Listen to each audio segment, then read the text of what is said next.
let's go to Vox.com. Now, the headline reads this: Supreme Court considers if churchgoers have a right to sing indoors in a pandemic. You don't say. Less than 5 months ago, the plaintiffs in South Bay United Pentecostal Church v. Newsom would have had little chance of prevailing.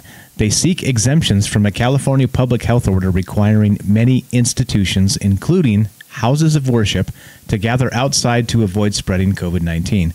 They also seek an exemption from a statewide ban on singing or chanting indoors. Statewide ban, singing or chanting indoors. Yeah. I'm not sure how I feel about this. It seems a little bit weird. You would just stop the singing and the chanting because it's particularly dangerous, I guess. Yeah, I don't know. I'm not exactly sure. I guess there's another one going on here with the state of New York and Cuomo. So let's see. A lot has happened in the last 5 months, which suggests that the South Bay plaintiffs are now likely to prevail. Justice Ruth Bader Ginsburg died and was replaced by the hardline conservative Justice Amy Coney Barrett. Wow, yeah. Then on the night before Thanksgiving, the Supreme Court handed down a revolutionary decision that upended decades of precedent distinguishing between laws that discriminate against people of faith, which are typically not allowed, and laws that apply to religious and secular institutions alike, which were typically permitted. Now, I think this is part of the problem, right, is that when you start looking at these things, you know, I mean, there's people that believe, there's people that believe in these religions, and that's okay. It's you're allowed to do that, yeah, right? It's just like part of having an opinion on anything else.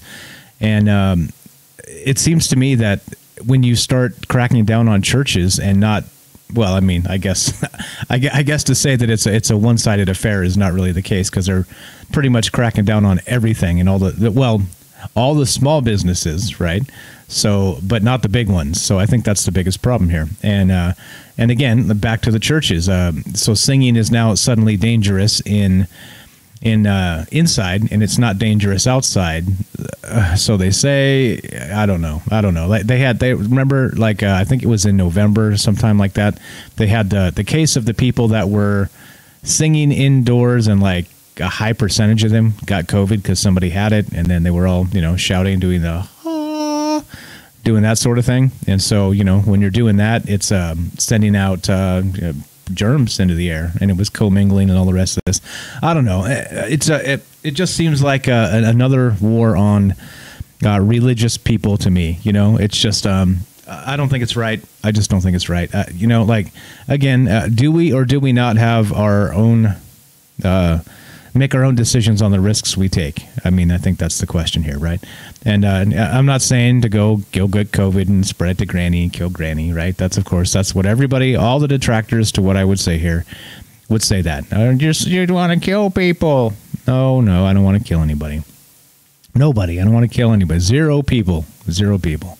But I mean, this is the thing, and this is actually there was a smart argument to this. Okay, pandemic or not, is that we would all be safe, you realize, if they locked every single one of us in our own personal rubber room and fed us a liquid diet so we didn't choke, right? So there's no way we could choke. We can't smash ourselves into the wall and kill ourselves.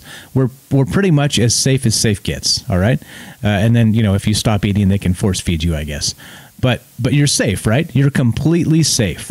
Nothing can hurt you, and instead, well, look what you've given up for being completely safe. So you understand there's literally a smart argument against it, is how much of your autonomy do you want to give up because of things like this, because they don't allow you to determine your own level of risk, right? So anyway, I don't know. Like, I don't know what the answer is here, because these are some hard times. These are some unprecedented times.